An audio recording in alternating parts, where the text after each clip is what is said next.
Assalamualaikum warahmatullahi wabarakatuh. Waalaikumsalam warahmatullahi wabarakatuh. Biniyatil qabul wa syafa'atir rasul salamatan wa afiyatan dunya wa ukhra barakatuh Fatihah.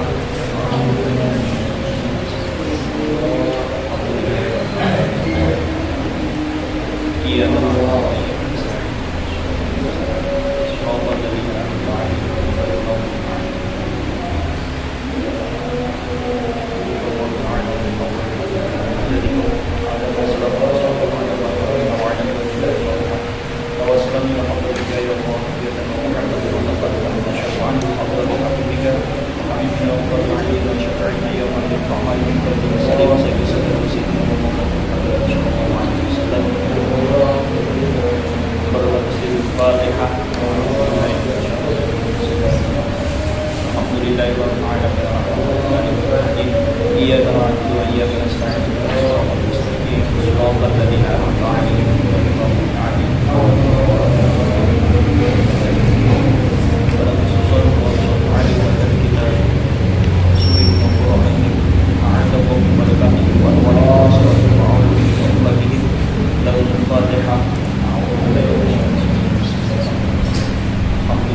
sore ini kita dapat bertemu kembali dalam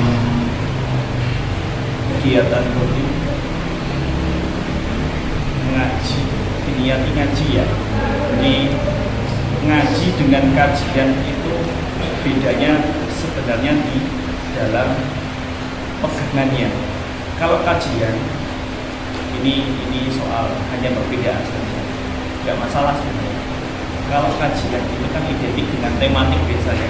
Tema kajian minggu ini tentang pernikahan. Kalau ngaji itu identiknya pakai kitab, salah satunya seperti yang sudah kita lakukan seperti ini. Jadi nggak hanya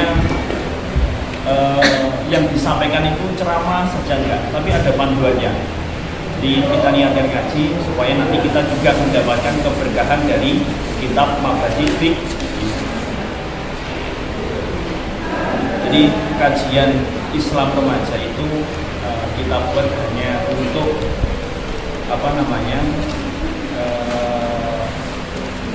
kemasannya biar menarik. Sekarang kan kalau diajak ngaji itu kan agak-agak kadang rada angel, tapi kalau kita kemas pakai istilah kajian atau mungkin tentang ngaji bareng atau apa lah. Sekarang anak-anak sekarang itu cenderung suka dengan kata-kata yang menarik, istilah-istilah yang mungkin tren saat ini. Sekarang kan sudah banyak istilah-istilah ngaji bareng dikemas dengan konsep-konsep yang ala sekarang. Nah, seperti itu. Meskipun nanti isinya itu sebenarnya juga ngaji seperti ini, tapi untuk menarik minat biasanya dibuat dibuat wadah yang unik-unik. Oke, kita lanjutkan. Ini melanjutkan yang kemarin Pak Basar ya. Bab yang akan kita pelajari hari ini bab sholatul jamaah. Sholatul jamaah halaman 68. Sudah juga. Sholatul jamaah fardul kifayati ala rijalil muqimina fi sholatil khams wa fardul ainin fil jum'ah. Sholat jamaah itu hukumnya fardu kifayah bagi laki-laki yang mukim. Mukim itu apa? Mukim itu apa? Mukim itu sedang tidak berpergian. Yang dimaksud dengan sedang tidak berpergian itu apa? Ayo, oleh ya. Jadi yang dinamakan mukim itu dia sedang tidak berpergian dalam kondisi di situ kurang dari hukum diperbolehkan jamak berapa ya kilo? Diperbolehkannya jamak kosor itu berapa kilo? Ketika sampean berpergian dengan jarak berapa kilo? Rata-rata yang dipakai itu 86 kilo. Kalau di sini itu di mana? Sampai mana? Jogja, oke. Jogja 100 lebih malah. Ke Surabaya berapa kilo jauh? 80-an, 80 lebih katanya. Tinggal Surabaya yang mana? Selagi itu belum sampai jarak diperbolehkannya jamak kosor, maka itu dinamakan juga mungkin. Tetap ada anjuran untuk sholat jamaah dengan hukum fardu kifayah tadi. Sedangkan dalam mengerjakan sholat Jumat maka hukumnya adalah fardu ain.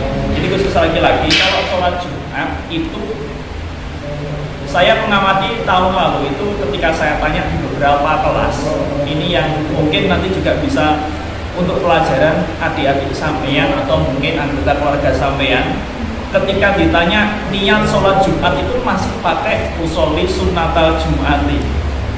Jadi jangan sampai kita keliru dalam mengucapkan niat. Nanti akan ketika niat di hati pun akan mengikuti biasanya niat ketika dilafalkan. Kan seperti itu. Kemarin beberapa tahun lalu beberapa kelas itu ketika saya tanya sama niat sholat Jumat itu seperti apa, nawaitu usolli sunnatal Jumati, yang seharusnya pakai wajib usolli fardu ke Jumat, yang seharusnya fardu.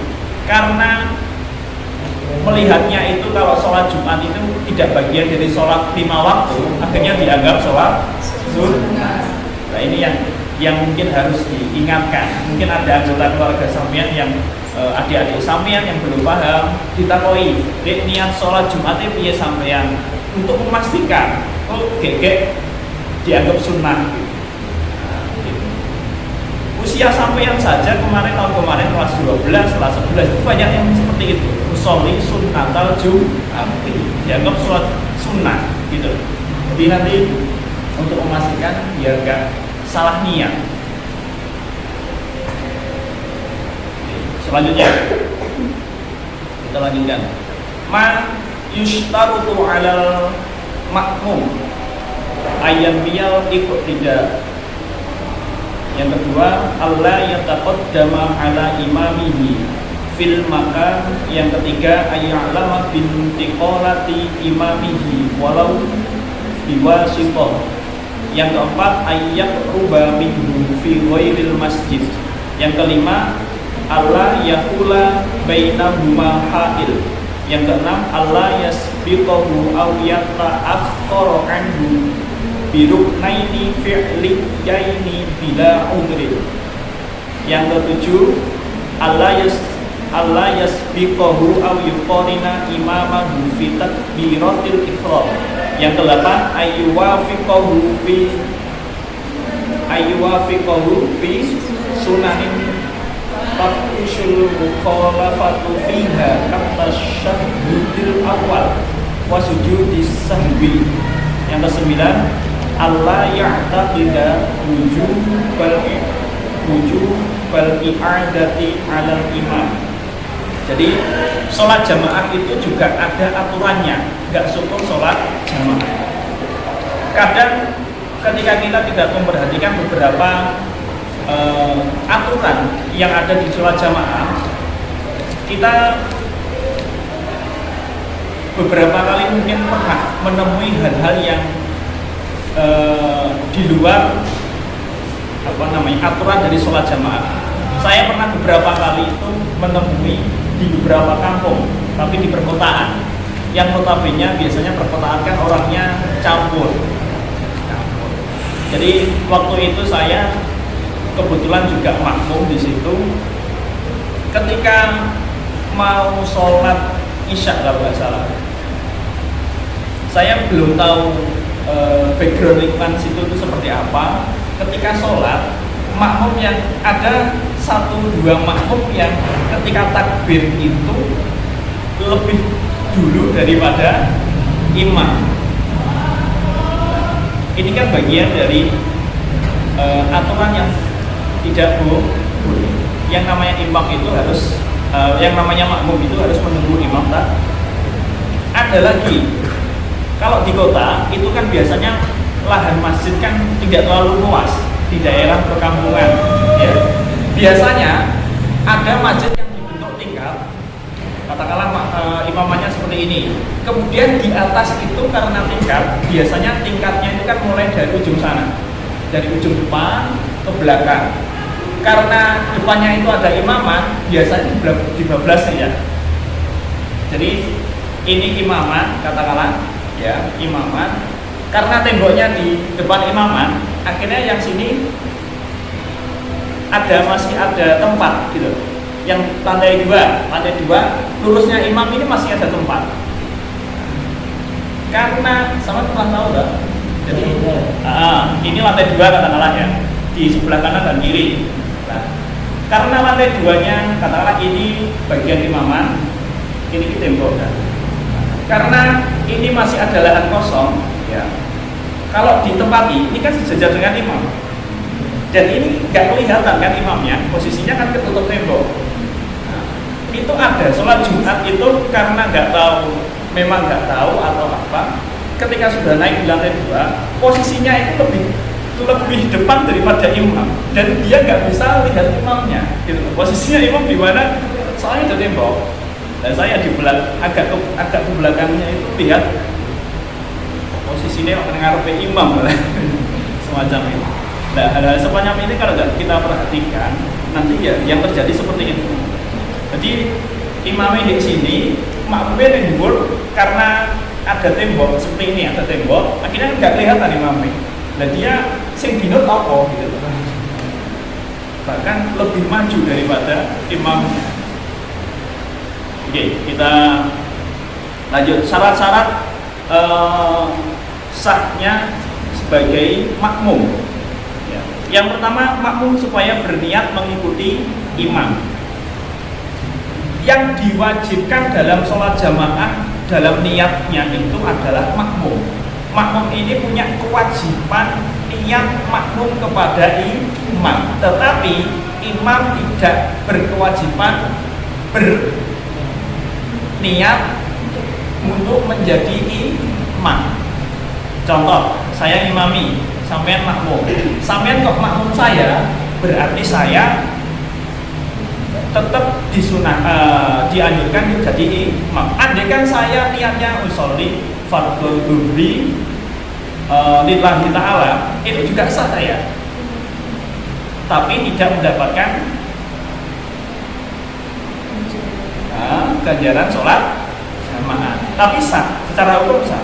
Nah, sampean sebagai makmum wajib bacanya juga makmum, sebagai makmum. Makmum ke siapa? Ke imam. Yang penting di hati sampean ada iktikad, saya makmuman dengan imamnya yang di depan, itu saja. Kalau sampean sebenarnya disebutkan pun nggak apa-apa, makmuman dengan Pak Wildan katakanlah, sampean harus punya iktikad di situ. Nah, kalau sampean nggak tahu namanya siapa katakanlah di situ, kan bingung. Yang penting saya makmuman. Sampean muni makmuman itu kan hati sampean sudah mengarah ke makmum yang ada di depan kan. Nah, seperti itu. Jadi cukup sampean niatkan untuk makmum kepada imam yang ada di depan itu saja. Jadi ketika niat seperti itu. Bacaannya gimana ya? Seperti biasanya, sholli fardhu dhuhri makmuman lillahi ta'ala. Kalau sampean ke dewan sholli fardhu dhuhri arba'a raka'atin mustaqbilan qiblati makmuman lillahi ta'ala. Lah sampean pas takbir untuk kangen maca iku ya, sampean ambil kostum dan takyinnya, menentukan dan menyengajanya.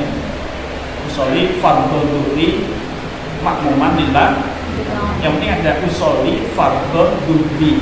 Usolli saya menyengaja menyengaja sholat dengan takyid yang ditentukan sholatnya sholat apa? Fardhu duhri, sholat duhur, sholat fardhu duhri. Makmuman lillahi ta'ala itu. Jadi makmum itu wajib membacakan niat makmumnya. Kalau imam itu dia ketika dia baca tidak berjamaah ya nggak masalah, tapi tidak bisa mendapatkan pahala jamaah. Jadi tetap dianjurkan untuk tetap baca imaman kalau dia ingin jamaah. Yang kedua, makmum tidak boleh lebih maju tempatnya melebihi imam. Ya seperti tadi, makmum kemajuan. Makmum kemajuan. Ya memang ada yang seperti itu. Terus batasannya seperti apa? Batasnya makmum dengan imam ketika katakanlah makmumnya hanya satu katakanlah. Posisinya seperti apa?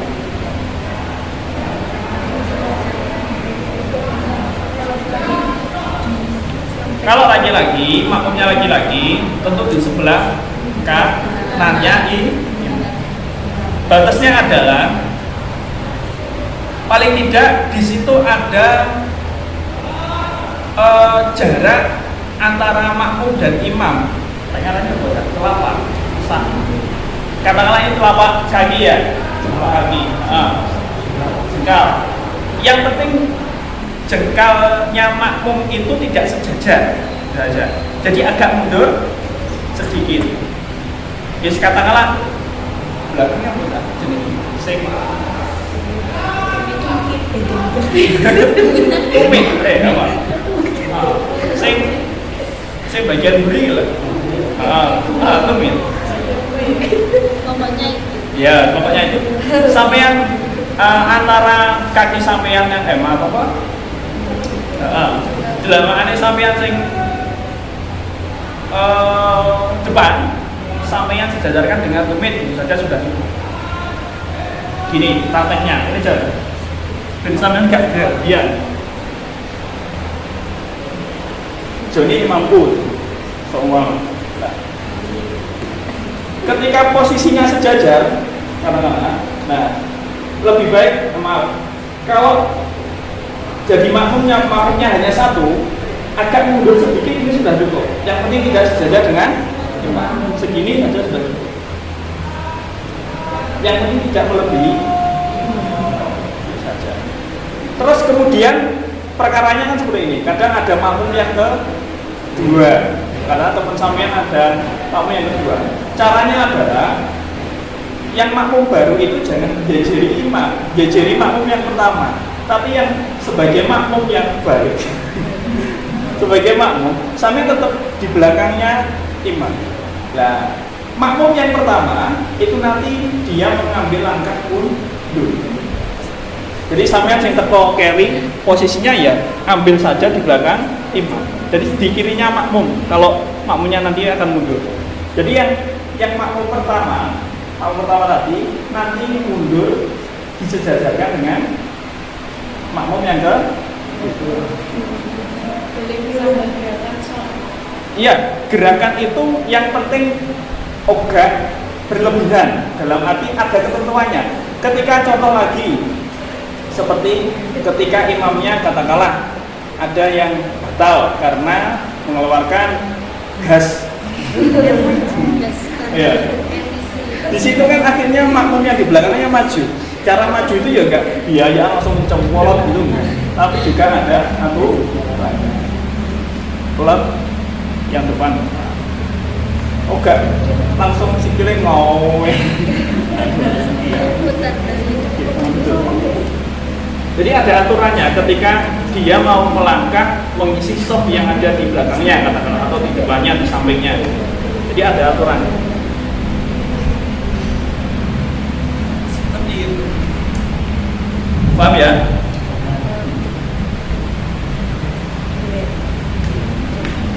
Jadi masalah tempat posisi makmum itu yang afdal itu Yang pertama adalah ketika makmumnya satu, itu di sebelah kanan, belakangnya agak mundur sedikit.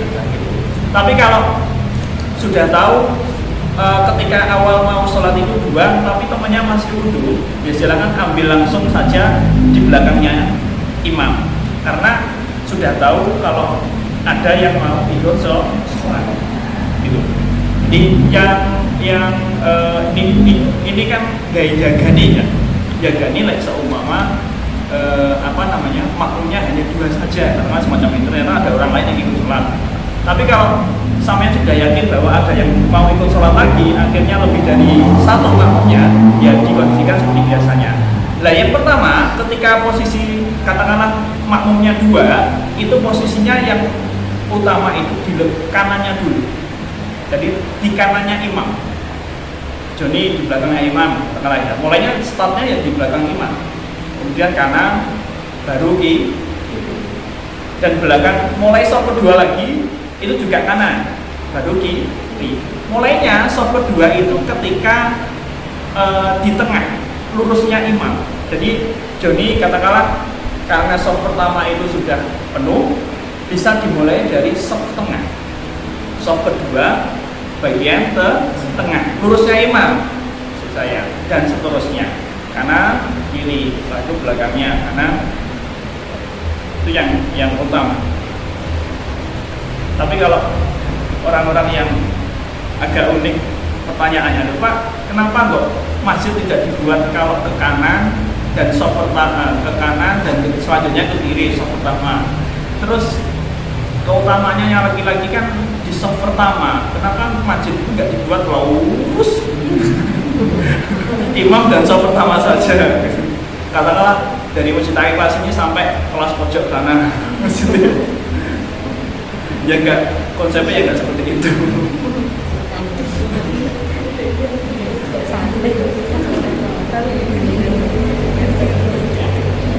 Mulai masjid seperti itu boleh tanah angin. Apa ini tanah yang menjadi bujur tuh kan nggak bisa. Terus selanjutnya yang ketiga, makmum supaya mengetahui gerak-gerik perpindahan imam sekalipun dengan perantara. Ini yang namanya jamaah itu ada dua makmum, ada imam dan juga makmum. Syaratnya makmum itu ketika berpindah harus tahu gerakannya. Itu yang pertama. Ya, harus tahu gerakannya imam. Terus kemudian ketika imam ini tidak terlihat gerakannya, katakanlah imamnya karo makmumnya ada yang dibut makmumnya dahur, imamnya rakyat tok, katakanlah yang belakang terus gak bisa melihat imamnya. Alternatifnya yang kedua adalah bisa melihat gerakan makmum di belakangnya. Ya, maksudnya di belakangnya imam.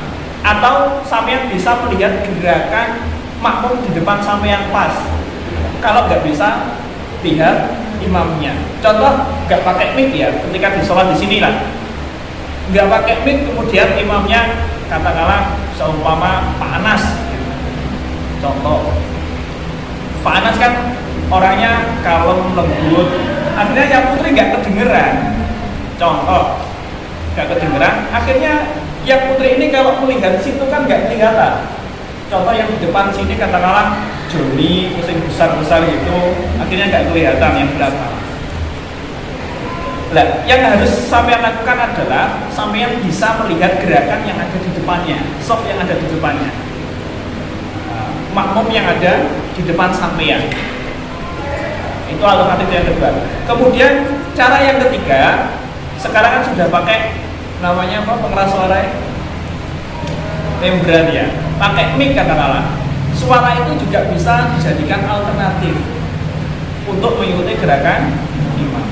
Dan terus kalau posisinya tidak ada pengeras suara, yang bisa dilihat adalah makmum yang ada di depannya, katakanlah sampean sholat nang kono, kemudian Pak Anas imamnya di sini, kemudian di sini sudah full.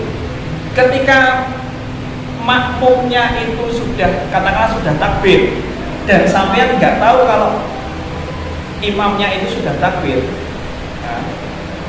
sebenarnya nggak tahu imamnya Pak Anas ini sudah takbir sebenarnya, Allahu Akbar. Kemudian sampean ketika nggak tahu, karena di soft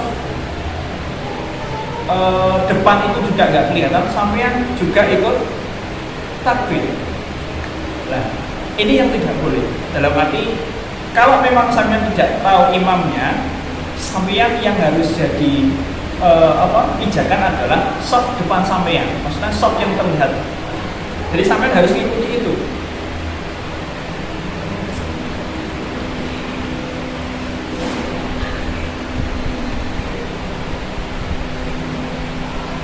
Selanjutnya yang keempat, makmum supaya mendekat pada imamnya dengan selain masjid.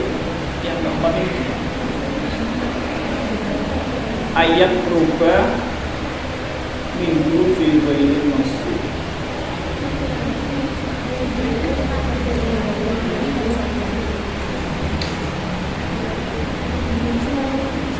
Gini, maksudnya ketika sampean sholat di masjid jamaah itu lebih syaratnya harus sampean posisinya mendekat pada imam. Contoh di masjid sini, ketika imamnya di situ kemudian makmumnya di belakangnya ada, sampean di barisan dewe, paling buri dewe kana.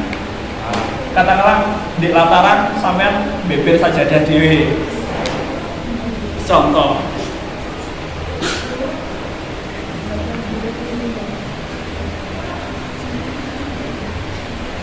Terus yang kelima, jangan ada penghalang yang menghalangi antara makmum dengan imamnya. Maksudnya gini kan, batas imam dengan makmum itu kan maksimal berapa dirok? Berapa meter? Imam, si imamnya Juni katakanlah, imam satu, kemudian makmumnya itu kan biasanya soft pertama. Nah, makmum itu bisa dia niatkan sebagai makmum untuk imam yang Joni katakanlah, itu batasnya berapa meter? 300 dirok. Dirok itu kalau disentikan 47 sampai 50 cm, berarti setengah meteran lah. Kalau 300 dirok berarti berapa meter? Kurang lebih 150 meter ya. Iya kan? Kalau 300 dirok, satu dirok itu setengah meter kan, 47 cm lebih. Berarti kalau 300 dirok itu 150 cm. Jadi kalau jadi imam di situ, kemudian sampean katakanlah sholat masih di bawah 150 atau 100 meter, itu sebenarnya masih boleh, tetapi tidak mendapatkan keutamaan atau fadilah sholat jamaah. Jamaahnya sah, tapi gak untuk ganjarannya jamaah. Contoh, jadi di situ ya sholat, kemudian sampean katakanlah isin atau melebu, sampean sholatnya yang gori dewe sambil jaga. Makmuman karo joni sing ngarep dhewe. Ini jaraknya kan tidak ada 150 meter. Nah, itu pun juga sah sebenarnya secara syarat sah, tetapi secara fadilah. Jadi bedakan antara syarat sah sholat jamaah dengan fadilah atau keutamaan jamaah. Sampean sah tapi gak untuk fadilah jamaah, gak untuk ganjaran jamaah sholat jamaah seperti itu. Itu 150 dirok, 150 meter atau 300 dirok.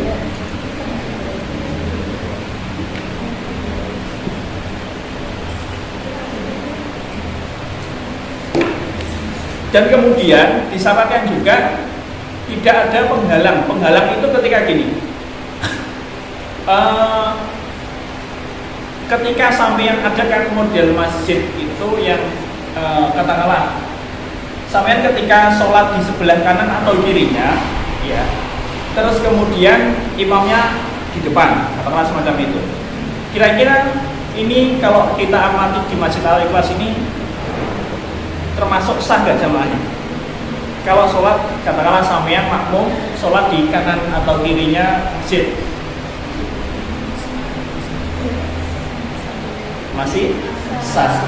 Karena apa?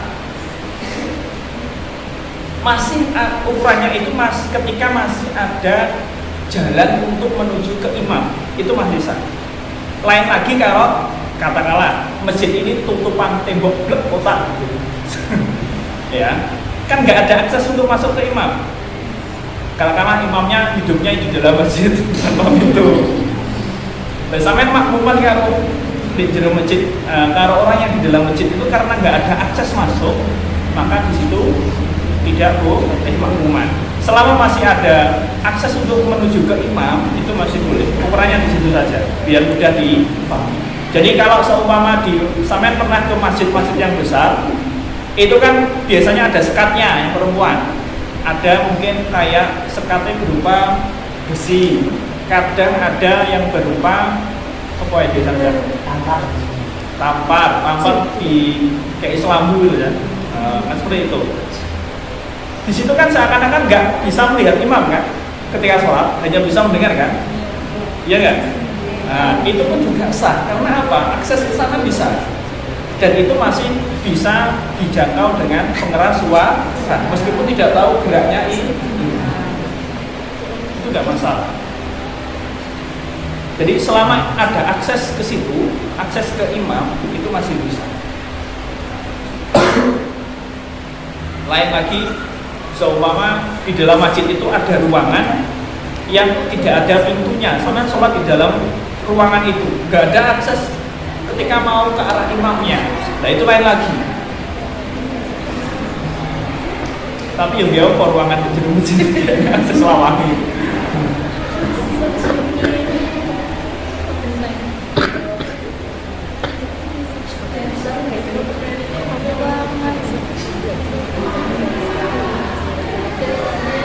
Makmum jangan mendahului atau membelakangi dari imamnya dengan dua macam rukun golongan fi'li, gerakan anggota badan tanpa ada uzur.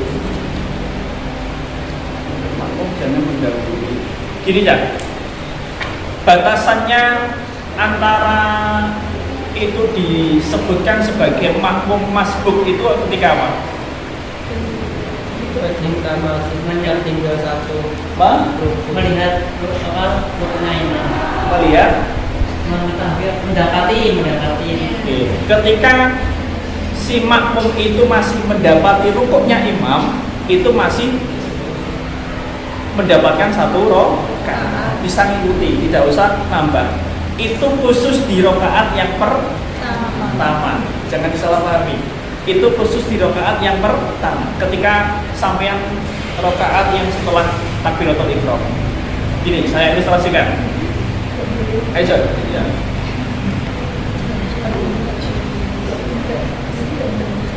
Oke, ketika Joni gini, biar nggak salah Pak. Ketika Joni ini imam, sampean rukuk, Allahu Akbar, rukuk. Nah, saya baru datang. Ketika saya baru datang, kemudian takbir Allahu Akbar, kemudian saya ikut rukuk langsung. Ya, ketika saya takbir Allahu Akbar, yang penting ketika sudah Allahu Akbar, sama jangan baca ketika tahu imamnya sudah rukuk, ojo maca Fatihah sampai entek gitu. Tapi sampean ikuti imam, cukup sampean baca minimal baca ayat dalam Fatihah itu satu. Bismillahirrahmanirrahim. Kalau nggak nutut ya, Bismillahirrahmanirrahim langsung rukuk. Ketika makmumnya belum bangun dari rukuknya, ini sampean masih bisa mendapatkan satu rakaat. Batasannya ketika sampean rukuk ini masih minimal. Batasannya adalah sampean masih bisa membaca subhanallah. Sampai ketika rukuk masih baca subhanallah, masih bisa batasannya. Terus kemudian bangkit dari rukuknya itu masih nututi, itu sampean masih dapat satu rakaat. Gitu ya, sudah. Terus kemudian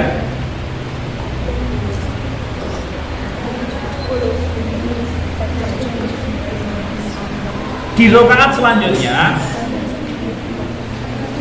perhatikan, di rakaat selanjutnya itu ketika sampean imam kan kadang bacaannya ada yang lambat, ada yang cepat.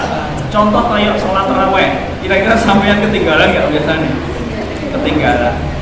Contoh sholat tarawih. katakanlah ada imam yang sholatnya rada energik, imamnya rada energik, fast. Ya. Sampean gini, sampean harus bisa mensiasatinya gini. Ketika sampean tahu kalau imamnya itu cepat, berarti sampean ketika imamnya mulai baca Fatihah, sampean juga harus baca Fatihah. Kalau katakanlah imamnya tahu sampean imamnya suratnya mesti dewa-dewa ini sendiri, ya sampean dengarkan dulu baca Fatihahnya sampai selesai, baru baca Fatihah. Karena mendengarkan Fatihah imam itu bagian dari sunnah. Tapi kok tahu, coba iki mesti imamnya. Sing diwaca iki mesti surat-surat sing pendek-pendek, berarti sampean harus baca Fatihah. Supaya apa? Supaya bisa mengikuti imamnya. Gitu loh. Ketika sudah rakaat kedua dan seterusnya, ya bukan rakaat pertama lagi, rakaat kedua dan seterusnya, batasan masih diperbolehkan untuk mengikuti, katakanlah masih bisa itu adalah berapa rakaat fikih. Batasan masih diperbolehkan.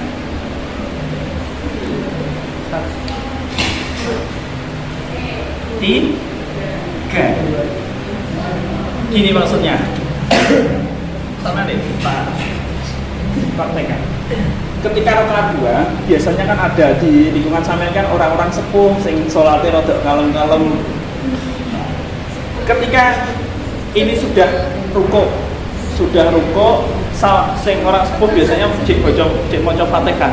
Fatihah yang di rakaat kedua dan seterusnya itu harus dibaca sempurna, harus dibaca sampai selesai.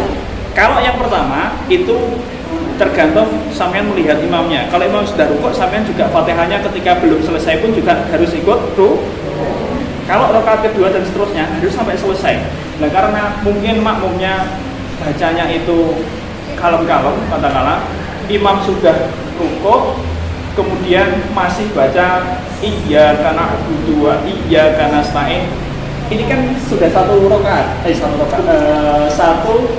rukun, ya kan? I'tidal rukuk, kemudian bangkit dari rukuk, namanya i'tidal. Ini sudah dua kan? Terus kemudian imamnya sujud. Allahu Akbar, sama disujudin. Nah, ini bagian dari rukun keberapa? Tiga kan? Nah, ketika makmumnya tadi waladdallin amin, kemudian dia rukuk dan ini belum bangkit dari sujudnya, ini masih bisa, masih dihitung satu rakaat. Jadi batasannya 3 rukun. Itu untuk rakaat yang kedua dan seterusnya. Ya. Oke, sampai bangkit dari kehidupan.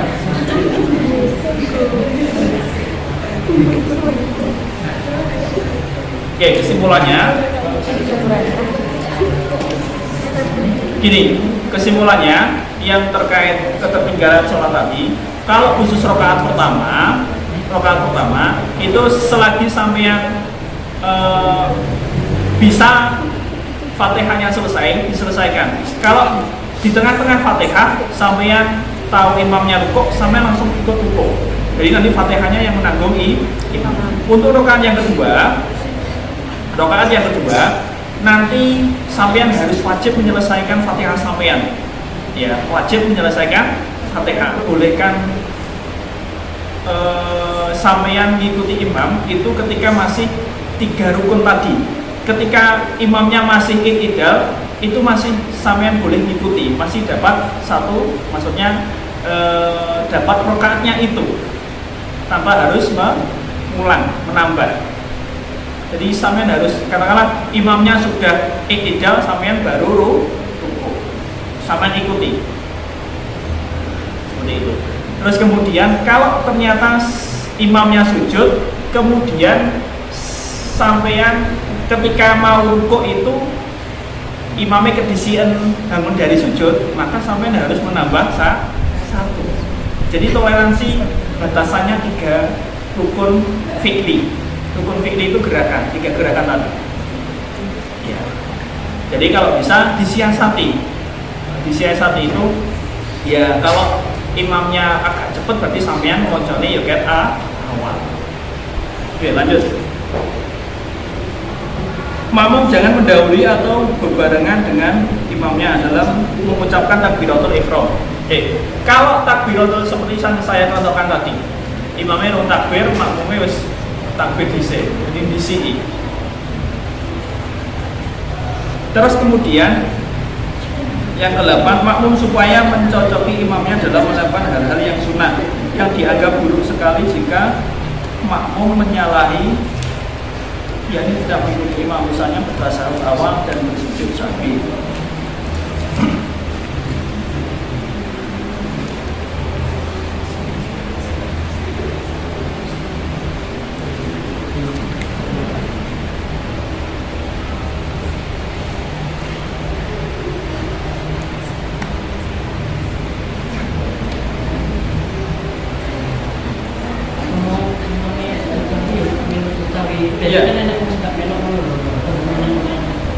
Gini, yang nomor 8 ini maksudnya adalah dalam kondisi melakukan sunnah pun makmum itu juga dituntut untuk mengikuti imam.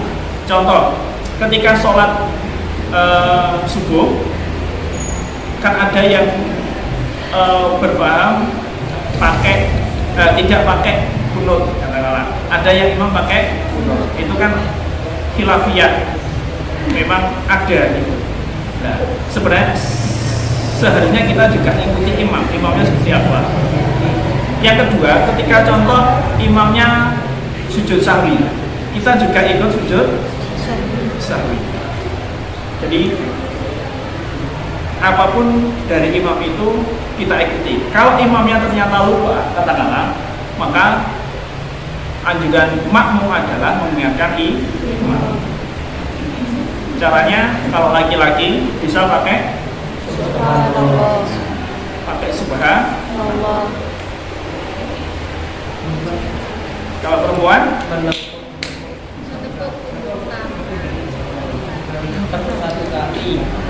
Nah, imamnya masih gak ingat, gak ngeh, pakai apa?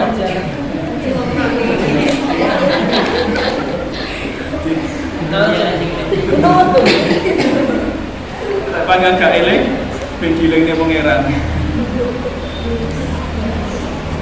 Kayak dulu, yang sebelumnya saya ceritakan, ada imam itu yang lupa ketika setelah bangun dari sujud, kemudian berdiri, yang dibaca itu langsung surat-surat pendek. Terus makmumnya akhirnya baca subhanallah. Imamnya kemudian ketika sudah di tengah-tengah surat pendek, mengulangi lagi surat pendeknya. Subhanallah, mengulangi lagi. Ada yang makmum sampai gergeten mungkin ya. Fatihah umum.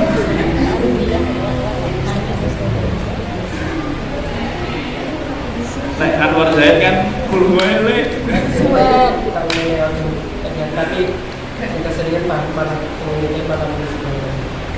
Bukan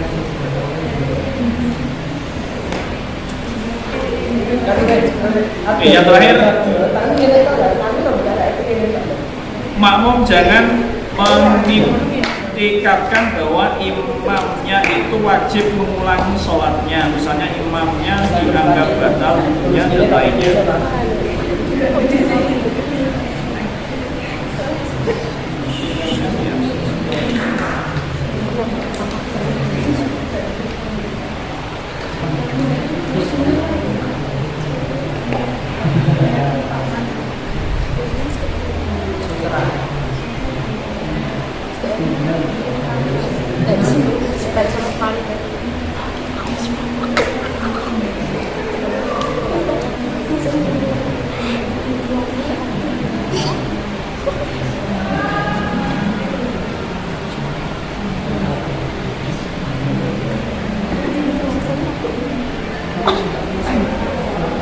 Mengiktikatkan itu mengiktikot, yakin.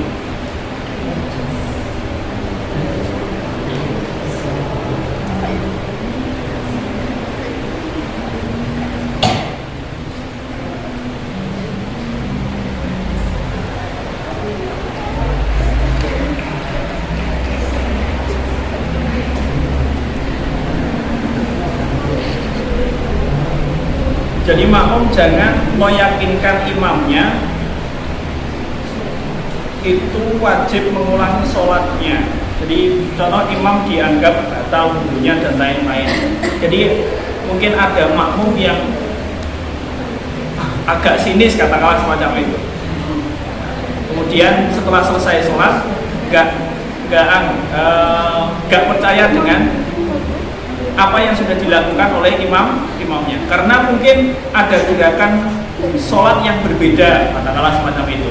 Yang namanya sholat kan ada beberapa mungkin ikhtilaf, ada khilafiyah semacam itu. Kalau sudah, kita akhiri dengan bacaan kafaratul majlis. Subhanallah wa bihamdika asyhadu an la ilaha illa anta